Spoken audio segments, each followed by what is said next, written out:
Welcome to my YouTube channel online मस्त classes. आप सब देख रहे हैं ऑनलाइन मस्त क्लासेज। ऑनलाइन मस्त क्लासेज के इस लेटेस्ट वीडियोस में हम आप सबको वस्तुनिष्ठ प्रश्न आप लोग को बताएंगे। ठीक है, वस्तुनिष्ठ ऑब्जेक्टिव टाइप क्वेश्चंस बताएंगे जिसमें आप लोग को ना बेहतरीन तरीके के सब्जेक्टिव क्वेश्चंस रहेंगे, जिसमें ऑप्शन चार दिए रहेंगे। और आपको एसएसटी का बहुत ही महत्वपूर्ण ये वीडियो है जो कि 2023 बोर्ड एग्जाम में आने के 100% कहिए की संभावना है। ठीक है ना, तो आइए देखिए आपके सामने पहला जो क्वेश्चन है उसको हम देखते हैं। आप लोग कमेंट बॉक्स में कमेंट करके वीडियो आंसर बताएंगे। पहला है, यंग यूरोप नामक संस्था का गठन किसने किया? काबुल, मेजनी, मेटरनिक और बिस्मार्क।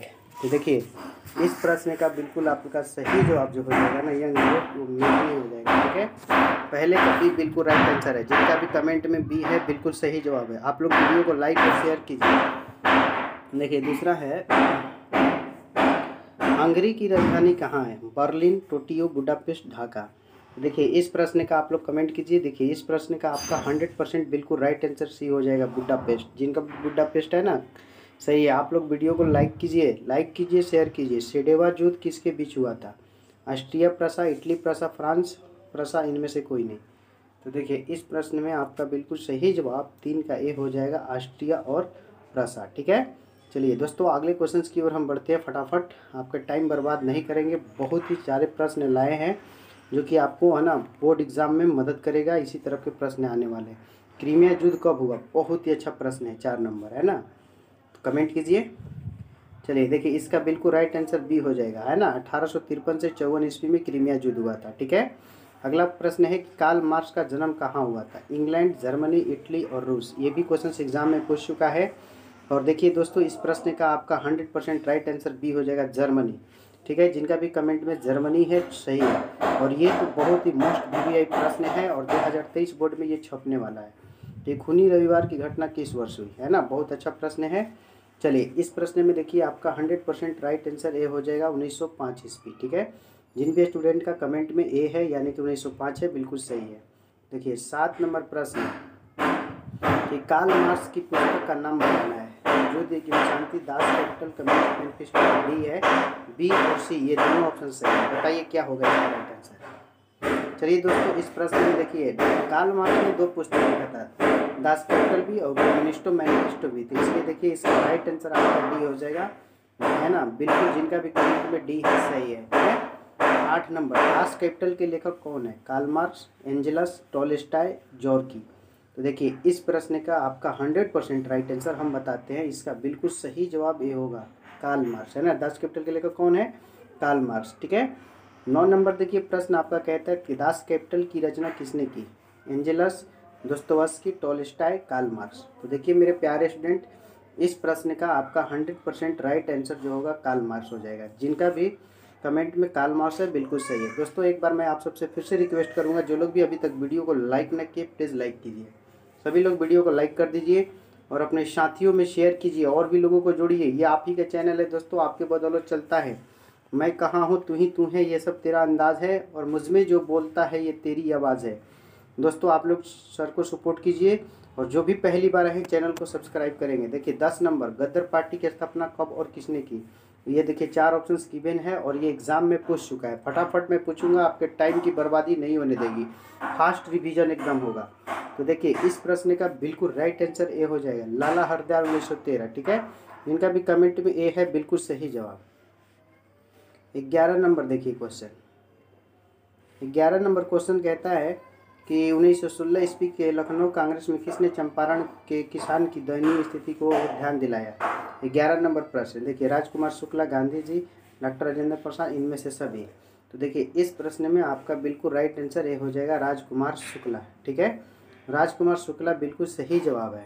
और 12 है कि स्वराज पार्टी का प्रथम सम्मेलन कब हुआ? 1922 में, 23 में, 24 में और 25 में। स्वराज पार्टी, देखिए इस प्रश्न का राइट आंसर आपका 100% देखिए बी हो जाएगा, 1923 ईस्वी।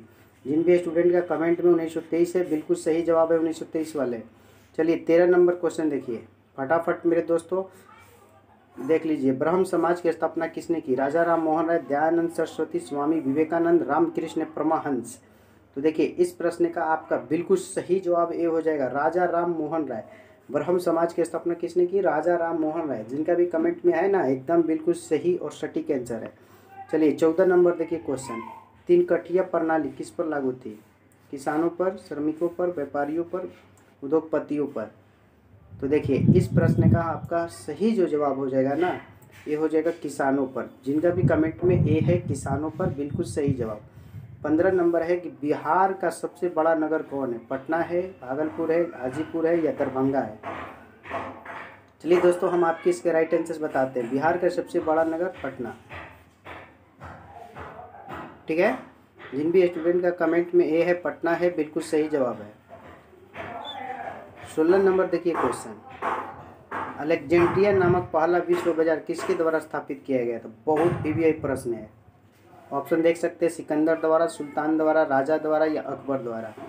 चलिए दोस्तों हम आपके इसके राइट आंसर मिलाते हैं, बताएंगे, कमेंट अपना मिलाएंगे। इसका राइट आंसर ये हो जाएगा सिकंदर द्वारा। सिकंदर ने अलेक्जेंड्रिया बाजार का स्थापित किया था। देखिए 17, विश्वव्यापी आर्थिक मंदी किस देश से प्रारंभ हुआ? इंग्लैंड, अमेरिका, फ्रांस या जापान? चलिए इस प्रश्न का देखिए आपका बिल्कुल राइट आंसर बी हो जाएगा, अमेरिका, ठीक है। अमेरिका में विश्वव्यापी आर्थिक मंदी आरंभ हुआ, बी एकदम सही है। 18 नंबर प्रश्न, रूसो कहाँ के दार्शनिक था? फ्रांस, रूस, अमेरिका या इंग्लैंड? चलिए दोस्तों हम आपके इसके राइट आंसर बताते हैं। इस प्रश्न का आपका बिल्कुल सही जवाब ए हो जाएगा, फ्रांस का। रूसो कहाँ के दार्शनिक था? फ्रांस। जिनका भी कमेंट में ए है, बिल्कुल सही जवाब है। परिंदों को मंजिल मिलेगी यकीनन, ये फैले हुए उनके पर बोलती हैं। अरे अक्सर वो लोग खामोश रहते हैं ज़माने में जिनके हुनर बोलते हैं। दोस्तों आप लोग शेयर कीजिए वीडियो को, आप ही का चैनल है, और भी लोगों को जोड़िए। थोड़ा जिद्दी हूँ, ख्वाब देखने से बाज नहीं आता। अरे अपने सपनों के लिए हार जाऊँ यह मुझे नहीं आता। मैं कहाँ हूँ तू ही तू है, ये सब तेरा अंदाज है। अरे मुझ में जो बोलता है ये तेरी आवाज़ है। 19 क्वेश्चन कहता है हिंदुस्तान रिव्यू का प्रकाशन किस ने प्रारंभ किया? 50+ इस वीडियो में क्वेश्चन है, 50+ एक शानदार क्वेश्चन। रामकृष्ण वर्मा, श्री कृष्ण सिंह, मजहरुल हक, डॉक्टर सच्चिदानंद सिन्हा। तो देखिए इस प्रश्न में आपका ना 100% राइट आंसर डी होगा, डॉक्टर सच्चिदानंद सिन्हा। जिनका भी कमेंट में बिल्कुल सही जवाब। 20 नंबर देखिए, पृथ्वी की ऊपरी सतह को क्या कहते हैं? जो पृथ्वी का ऐसे ऊपरा सतह है उसको क्या नाम है? खनिज है, सागर है, भूमि है, पठार है। बहुत ही अच्छा प्रश्न है दोस्तों, वीवीआई प्रश्न है, और इसका राइट आंसर आपका सी हो जाएगा, भूमि कहते हैं, ठीक है ना। जिन भी स्टूडेंट का कमेंट में भूमि है, भूमि वाले सभी लोग सही हैं। 21 नंबर देखो दोस्तों, क्वेश्चन आपका क्या कहता है कि किस मिट्टी में कपास की खेती सबसे अधिक होती है? बहुत अच्छा प्रश्न है, कपास की खेती के लिए पूछा है। ध्यान दीजिएगा, बहुत सारे स्टूडेंट ध्यान नहीं देते हैं और सटीक से मार देते हैं, गलत हो जाता है। जलोढ़ मिट्टी, पर्वतीय मिट्टी, रेगिस्तान मिट्टी और इनमें से कोई नहीं।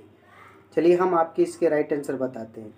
कपास की खेती के लिए देखिए इसमें से चारों ऑप्शंस गलत है, पहला भी है, दूसरा भी है, तीसरा भी है और डी भी।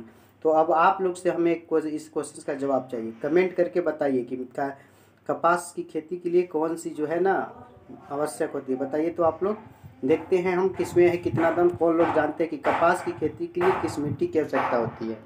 चलिए आप लोग का कमेंट भी आना शुरू हुआ, मैं आपको इसके राइट आंसर बताता हूँ, मिलाएंगे। इसके लिए आपका बिल्कुल सही जवाब जो होगा ना, काली मिट्टी। क्या हो जाएगा? काली मिट्टी। कपास की खेती के लिए काली मिट्टी आवश्यकता होती है। और आप देख सकते हैं चारों ऑप्शंस में काली मिट्टी का जिक्र भी नहीं है, नाम भी नहीं आया, इसलिए आपका काली मिट्टी जिन भी स्टूडेंट ने कमेंट में सेशन में बताया है उनका बिल्कुल सही जवाब है। आप लोग वीडियो को अंत तक वॉच कीजिए, बहुत ही फायदा होगा। 22 नंबर क्वेश्चन देखिए, कहता है कि बिहार में अति जल दोहन से किस तत्व का संकेंद्रण बढ़ा है? फ्लोराइड, क्लोराइड, आर्सेनिक या लौह? बहुत अच्छा ये भी प्रश्न है, हम आपके इसके राइट आंसर बताते हैं। देखिए इसका बिल्कुल सही जवाब जो है ना, अति जल दोहन यानी कि बहुत ज़्यादा जल का इधर उधर बर्बादी से। अति जल दोहन का मतलब होता है जल की बर्बादी करना, समझिए इस चीज़ को।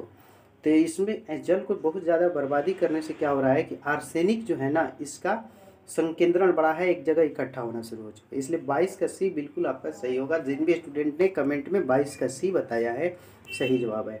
बहुत अच्छे अच्छे प्रश्न हैं जो आपके एग्जाम में आएंगे। 23 है कि भारत में 2001 ईस्वी में कितने भौगोलिक क्षेत्र में वन का विस्तार था? 25, 19.27, 20 या 20.60? देख सकते हैं 23 में 4 ऑप्शन गिवन है। हम आपको इसका सही जवाब देते हैं, इसका बिल्कुल सही जवाब सी है, 20%, ठीक है।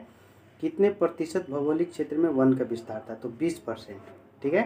कोई कोई ये भी बताता है, लेकिन यहाँ है। अगर दोस्तों अगर मुझे भूल चूक से कोई भी क्वेश्चंस गलत बता दिया तो आप लोग लास्ट में जो कमेंट होता है ना उसमें बताइएगा, हम फिर से कमेंट करके उसका सही जवाब कर देंगे। ओके दोस्तों, है ना। आप लोग कमेंट करके लास्ट में बताइएगा कि सर ये प्रश्न नंबर गलत हो गया है, ठीक है, उसको आप सुधार दीजिए, हम सुधार देंगे, क्योंकि भूल चूक इंसान से ही होती है। बस आपकी सपोर्ट की ज़रूरत है दोस्तों। चलिए अगला क्वेश्चन की ओर हम बढ़ते हैं। और एक इजी प्रश्न है कि भारत का राष्ट्रीय पंछी, बहुत इजी प्रश्न है, कबूतर, हंस, मयूर या तोता, जल्दी से बतावा जा। चलिए इसका हम आपको सही जवाब बता देते हैं। बिल्कुल सही जवाब सी, मयूर हो जाएगा, ठीक है ना। मयूर, जिसको हम लोग मोर कहते हैं, है ना। भारत का राष्ट्रीय पंछी मोर है। चलिए अगला क्वेश्चन बढ़ने से पहले एक बार फिर से हम आप सबसे रिक्वेस्ट करते हैं कि जो लोग भी अभी तक वीडियो को लाइक न किए हैं, एक प्यारा सा लाइक ठोक दीजिए मेरे प्यारे स्टूडेंट्स। आपकी लाइक हमारी हौसला अफजाई करते हैं। प्लीज़ सभी लोग जल्दी से इस वीडियो को लाइक कीजिए और शेयर कीजिए दोस्तों में, और भी लोगों को जोड़िए। एक शानदार वीडियो आपके बीच हाजिर है। चलिए देखिए, वन्य जीव सुरक्षा एक्ट कब आया? 1970 में, 71 में, 72 में या 73 में? बहुत अच्छा प्रश्न है। चलिए कमेंट कीजिए। चलिए सी सही, 1972 ईस्वी, ठीक है, जिनका भी कमेंट में सही है। और 26 नंबर है कि कौन लौहयुक्त खनिज का उदाहरण है जिसमें कि लोहा भी हो मौजूद है? लौहयुक्त का मतलब लोहा भी मौजूद होना चाहिए। मैग्नीज, अब्रक, बॉक्साइट या चूना पत्थर। वेरी वेरी इंपॉर्टेंट है ना, ये वीडियो है आपके लिए। तो चलिए लौहयुक्त खनिज, देखिए आपका इसका 100% सही जवाब ए हो जाएगा, मैग्नीज। जिनका भी मैग्नीज है, देखिए इसका संकेत जो होता है ना, Mn होता है, ये भी याद रखिएगा, केमिस्ट्री में काम कर देगा, है ना। चलिए 27 नंबर बढ़ते हैं, जो कि अच्छा क्वेश्चन है कि भारत में सबसे बड़ा लौह अयस्क उत्पादक राज्य कौन सा है? यानी किस राज्य में सबसे ज़्यादा लौह अयस्क की उत्पादन होती है? पहला ऑप्शन कर्नाटक, झारखंड, दूसरा गोवा, डी है उड़ीसा। चलिए हम आपको इसके राइट आंसर से मिलाते हैं। इसका बिल्कुल सही जवाब आपका डी हो जाएगा, उड़ीसा, ठीक है। उड़ीसा जिन भी स्टूडेंट का कमेंट में है, बिल्कुल 100% राइट आंसर, ओके। चलिए 28 नंबर देखिए कि इनमें कौन प्राथमिक ऊर्जा का उदाहरण नहीं है? कोयला, विद्युत, पेट्रोलियम, प्राकृतिक गैस। तो देखिए इस प्रश्न में आपका बिल्कुल सही जवाब बी हो जाएगा, विद्युत। विद्युत प्राथमिक ऊर्जा का उदाहरण कौन नहीं है? विद्युत, ओके, विद्युत बिल्कुल सही जवाब है आपका। 29 नंबर देखिए मेरे दोस्तों, आपके लिए क्वेश्चन है, आप लोग बस अंत तक वीडियो देखिए, बहुत अच्छे प्रश्न है। भारत का प्रथम तेल शोधक कारखाना कहाँ है? मथुरा, बरौनी, डिगबोई, गुवाहाटी। तो देखिए इस प्रश्न का आप लोग कमेंट कीजिए फास्ट, हम आपके टाइम बर्बाद नहीं करेंगे। सी बिल्कुल सही हो जाएगा, डिगबोई, है ना। भारत का प्रथम तेल शोधक कारखाना डिगबोई, डिगबोई वाले सभी सही है। 30 नंबर देखिए, भाखड़ा नंगल परियोजना किस नदी पर स्थित है? नर्मदा, झेलम, सतलज, ब्यास। भाखड़ा नंगल परियोजना देख सकते हैं। तो देखिए इस प्रश्न में आपका बिल्कुल सही जवाब सी हो जाएगा, सतलज, ठीक है। भाखड़ा नंगल परियोजना किस नदी पर स्थित है? सतलज। सतलज वाले सभी लोग सही हैं, जिनका भी कमेंट में सतलज है सही जवाब। अगला प्रश्न देखिए 21 कि भारत में कृषि पर कितनी प्रतिशत आबादी निर्भर है? 10%, 40%, 50% से अधिक, या इनमें से कोई नहीं? कृषि पर आधारित बताना है। तो देखिए ये बहुत इजी प्रश्न है। आप लोग, भारत की जनसंख्या 50% से अधिक कृषि पर आधारित है। 32 देखिए कि रबी की फसल किन महीनों में बोई जाती है? मार्च से अप्रैल महीना, जून से जुलाई, या अक्टूबर से नवंबर, या जनवरी से फरवरी। चलिए इस प्रश्न का आप लोग सटीक जवाब देंगे। चलिए हम बताते हैं, इसका बिल्कुल सही जवाब सी हो जाएगा, अक्टूबर से नवंबर में रबी की फसल बुआई की जाती है। जिनका भी बी है, सी है, एकदम सही है। 33 देखिए आप लोग कि कच्चे माल के आधार पर उद्योग को कितने वर्गों में रखा गया है? कच्चे माल के आधार पर उद्योग को, पहला है 2, बी है 3, सी है 4 और डी है 5। चलिए देखिए दोस्तों, हम आपके इसके राइट आंसर बताए थे। इसका बिल्कुल सही जवाब ए हो जाएगा, दो वर्गों में रखा गया है। जिनका भी कमेंट में ए है, बिल्कुल सही और सटीक आंसर। 34 देखिए, उत्तर भारत का मैनचेस्टर किसे कहा जाता है? पटना को, कोलकाता को, दिल्ली को, कानपुर को, ठीक है। इस क्वेश्चन का आपको जवाब देना है। चलिए हम आपको इसके राइट आंसर बताते हैं। उत्तर भारत का मैनचेस्टर, डी एकदम बिल्कुल सही जवाब, कानपुर। जिनका भी कमेंट में डी है, कानपुर है, बिल्कुल सही है। 35 देखिए, 35 आपका कहता है कि देश के वायु परिवहन का आरंभ किस वर्ष में किया गया? 1909 ईस्वी में, 1910 ईस्वी में, 1911 ईस्वी में, 1912 ईस्वी में। वायु परिवहन का आरंभ बताना है, ठीक है। इस प्रश्न का बिल्कुल सही जवाब आपका सी हो जाएगा, 1911 ईस्वी, ठीक है। जिन भी स्टूडेंट का कमेंट में सी है, बिल्कुल सही है, 1911 ईस्वी। 36 देखिए क्वेश्चन आपका है कि बिहार राज्य कैसा है? उद्योग प्रधान, पशुपालन प्रधान, खनिज प्रधान, कृषि प्रधान। तो देखिए दोस्तों, इस प्रश्न में आपका 100% राइट आंसर जो होगा ना, डी हो जाएगा, कृषि प्रधान। कृषि प्रधान है 36 का डी बिल्कुल सही, जिनका भी कमेंट में है। 37 देखिए, 37 आपका कहता है कि बिहार में ताप विद्युत केंद्र कहाँ है? गया, बरौनी, समस्तीपुर, कटिहार।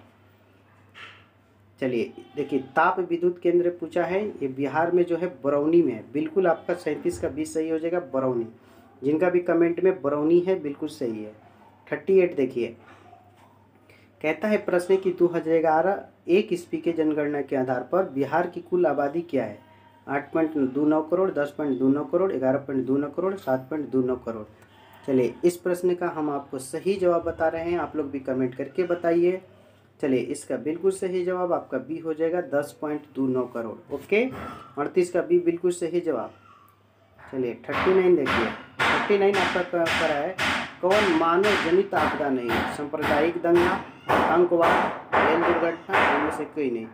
तो मानव जनित आपदा आपको बताना है। तो देखिए, इस प्रश्न में आपका बिल्कुल सही जवाब जो होगा ना, ये देखिए, मानव ही फैलाते हैं, ये भी मानव फैलाते हैं, ये भी फैलाते हैं। इसमें तीनों ऑप्शंस भी नहीं होगा और लास्ट वाला भी नहीं है, इसमें कोई नहीं सही है। ठीक है, 39 का अगर आप लगाना चाहें तो आप डी सही कर सकते हैं, इनमें से कोई नहीं। ठीक है, 39 का डी। 40 नंबर प्रश्न देखिए, कहता है कि सुनामी का प्रमुख कारण क्या है? बहुत अच्छा प्रश्न है, VVI एग्जाम में पूछेगा।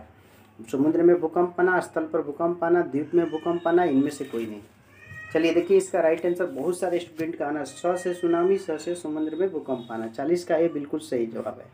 ठीक है, चलिए दोस्तों, हम आपको ले चलते हैं अगले प्रश्न की ओर। लेकिन एक बार आपसे फिर से रिक्वेस्ट है कि जो लोग भी अभी तक वीडियो को लाइक ना किए, प्लीज़ लाइक कीजिए। ठीक है, आपकी लाइक हमारी हौसला अफजाई करती है। सभी लोग वीडियो को लाइक कर दे। बहुत ही अच्छे अच्छे प्रश्नों का संग्रह है। इसमें देखिए, कौन प्राकृतिक आपदा है? आग लगना, बम विस्फोट, भूकंप, रासायनिक दुर्घटना। बताइए 41, सभी लोग बताइए जल्दी से, कौन प्राकृतिक आपदा है? चलिए हम आपको इसके राइट आंसर बताते हैं। देखिए, भूकंप जो है ना, वो प्राकृतिक आपदा है, प्राकृतिक से फैलने वाला है, इसलिए 41 का सी सही है।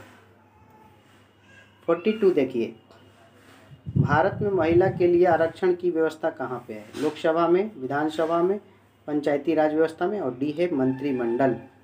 तो देखिए, इस प्रश्न का बिल्कुल सही जवाब सी हो जाएगा, पंचायती राज व्यवस्था। बिल्कुल सी, जिनका भी कमेंट में सही है।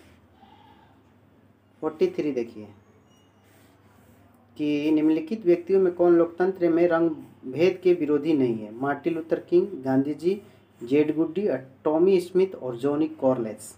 तो इस प्रश्न में आपका देखिए, जेड गुड्डी जो थे ना, रंग भेद के विरोधी नहीं थे, बाकी ये सब थे, इसलिए 43 का सी बिल्कुल सही जवाब है। 44 नंबर देखिए प्रश्न है, यह भी प्रश्न एग्जाम में पूछा है कि जब हम लैंगिक विभाजन की बात करते हैं तो हमारा क्या मतलब होता है? स्त्री और पुरुष के बीच जैविक अंतर समान द्वारा स्त्री और पुरुष दी गई समान भूमिका, बालक बालिकाओं की संख्या का अनुपात, लोकतांत्रिक व्यवस्था, महिला मतदान का अधिकार ना होना। तो देखिए, इस प्रश्न का ना आपका बिल्कुल सही, स्त्री और पुरुष के बीच जैविक अंतर। ठीक है, 44 का ए सही होगा। ओके, 45 देखिए, क्षेत्रवाद की भावना का एक परिणाम नहीं है, अपने क्षेत्र से लगाओ, राष्ट्रहित, राष्ट्रीय एकता, अलगाववाद। तो देखिए दोस्तों, फटाफट कमेंट कीजिए। चलिए हम बताते हैं, इसका राइट आंसर आपका ए हो जाएगा, अपने क्षेत्र से लगाओ, है ना। क्षेत्रवाद की भावना का परिणाम नहीं है तो अपने क्षेत्र से लगाओ। 45 का ये बिल्कुल सही है। 46 देखिए, भारत में केंद्र शासित प्रदेशों की संख्या कितनी है? अब नया क्वेश्चन ये आ रहा है बार बार, और VVI भी है, 5 गो, 8 गो, 9 गो, 11 गो। तो देखिए, इस प्रश्न का बिल्कुल सही जवाब बी होगा, 8। बिल्कुल सही बी हो जाएगा। ठीक है, 47 देखिए कि संघ सरकार का उदाहरण है, अमेरिका, चीन, ब्रिटेन, इनमें से कोई नहीं। जल्दी से कमेंट कीजिए। चलिए, इसका बिल्कुल सही जवाब एक लगा लीजिए, एकदम 100% अमेरिका। ओके, 48 देखिए, भारत में कुल राज्यों की संख्या कितनी है? 28, 29, 30, 27। अच्छा प्रश्न है, जल्दी से कमेंट करके बताइए। चलिए देखिए, इसका राइट आंसर आपका ए हो जाएगा, 28 राज्य हैं। ठीक है दोस्तों, आप लोग वीडियो को अंत तक वॉच किया कीजिए, आपको इससे एनर्जी मिलेगी, एक तरह से पढ़ाई रूपी एनर्जी। 49 देखिए, लिच्छवी गणराज्य भारत के किस राज्य में अवस्थित है? बिहार में है या राजस्थान में है या महाराष्ट्र या त्रिपुरा? चलिए जल्दी से कमेंट कीजिए और बताइए। चलिए हम आपको इसका राइट आंसर बताते हैं। इसका बिल्कुल सही ए हो जाएगा बिहार। जिनका भी कमेंट में बिहार है ना, बिहार वाले सभी सही है।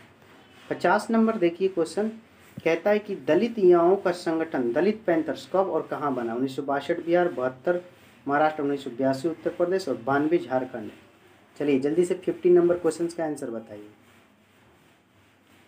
चलिए इसका राइट आंसर आपका बी होगा, 1972 महाराष्ट्र। ओके, चलिए 51 नंबर देखिए क्वेश्चन कहता है कि बिहार में संपूर्ण क्रांति का नेतृत्व किसने किया? और ये प्रश्न है ना बोर्ड मॉडल है एकदम, और बहुत बार ये क्वेश्चन पूछ चुका है। मोरारजी देसाई, नीतीश कुमार, इंदिरा गांधी, जयप्रकाश नारायण। चलिए इस प्रश्न का बिल्कुल सही जवाब आपका डी हो जाएगा। बहुत सारे स्टूडेंट ने बताया भी है, डी इज राइट आंसर। 52 देखिए कि भारत में राजनीतिक दलों का चुनाव चिन्ह कौन आवंटित करता है? दल का नेता, भारत का संविधान, भारत सरकार या चुनाव आयोग? फटाफट कमेंट कीजिए। चलिए इस प्रश्न में आपका बिल्कुल डी राइट आंसर है। चुनाव आयोग जो है ना चुनाव चिन्ह को आवंटित करता है। बिल्कुल 52 का डी सही है। 53 देखिए लास्ट क्वेश्चन इस वीडियो का कि चिपको आंदोलन किससे संबंधित है? अंगूर का पेड़ काटने से संबंधित, आर्थिक शोषण से मुक्ति, शराबखोरी, कांग्रेस पार्टी के विरोध। चलिए दोस्तों हम आपकी इसके राइट आंसर बताते हैं, मिलाएंगे। इसका बिल्कुल सही है, पेड़ काटने से संबंधित। ठीक है दोस्तों, इसका राइट आंसर आपका सही है। दोस्तों कल का जो सवाल था उसमें बहुत सारे स्टूडेंट ने सटीक आंसर दिया था। उसमें थे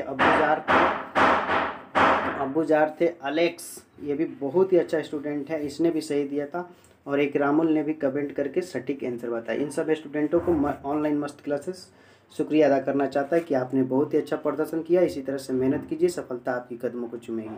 और आज का भी सवाल है दोस्तों, आप लोग है ना जाइए मत, क्योंकि अभी आज का सवाल बाकी है। सवाल क्या है हम आपको बता रहे हैं, देखेंगे है ना। आप जो लोग भी सटीक आंसर देंगे उस स्टूडेंट का नाम अगले वीडियो में बताया जाएगा। ठीक है, क्वेश्चन सुन लीजिए, हम क्वेश्चन कर रहे हैं आपके बीच, है ना। जो भी सटीक बताएगा उसका जवाब अगले वीडियो में नाम लिया जाएगा। क्वेश्चन है कि 1 रुपये का जो नोट होता है ना, 1 रुपये का नोट कौन जारी करता है? क्वेश्चन समझ में आ गया? 1 रुपये का नोट कौन जारी करता है? आप लोग इस क्वेश्चन का आंसर इस वाले में नहीं, एक अलग कमेंट बॉक्स होता है ना, उसमें कमेंट करके बताइए। आपका नेम अगले वीडियो में लिया जाएगा। 1 रुपये का नोट कौन जारी करता है? बहुत अच्छा क्वेश्चन है। ठीक है दोस्तों,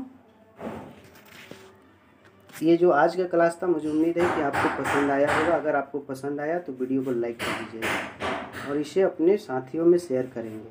और अगर आप पहली बार आए हैं तो चैनल को सब्सक्राइब करके बगल का बेल आइकन भी क्लिक कर लेंगे, ताकि लेटेस्ट वीडियो का नोटिफिकेशन आपको मिलता रहे। ये आपका चैनल है दोस्तों, मैं कहाँ हूँ तू क्यों है, ये सब तेरा अंदाज़ है और मुझमें जो बोलता है ये तेरी आवाज़ है। ठीक है दोस्तों, मुझे उम्मीद है कि आपको ये क्लास बहुत ही अच्छा लगा होगा। इस तरह के शानदार वीडियो अगर आप देखना चाहते हैं तो मस्त क्लासेस को सब्सक्राइब कर लें, ऑनलाइन मस्त क्लासेस को, और बगल का बेल आइकन भी क्लिक कर लें ताकि लेटेस्ट वीडियो का नोटिफिकेशन आपको मिलता रहे। Thanks for watching this video. फिर मिलेंगे। और मैं एक बार बता दूं कि डेली हम 7:30 PM में, आपको जो टाइम नहीं मालूम होगा वो भी देखें, 7:30 PM में लाइव क्लास चलता है। आइए और अपनी तैयारियों का मुकम्मल कीजिए 7:30 PM में। ओके, ये आपके लाइव क्लास का टाइम है। और दोस्तों अपने दोस्तों साथियों को भी बताइए। अगर किसी तरह का कोई प्रॉब्लम होता है तो कमेंट के ज़रिए पूछ सकते हैं। ओके साथी, फिर मिलते हैं अगले वीडियो में। जय हिंद, टाटा, बाय बाय। कल का सब्जेक्ट बता दीजिए, कल क्या पढ़ना है वो सब्जेक्ट कमेंट में बता दीजिएगा, ताकि उसी से रिलेटेड हम आपको वीडियो बना सकें। ओके, जय हिंद।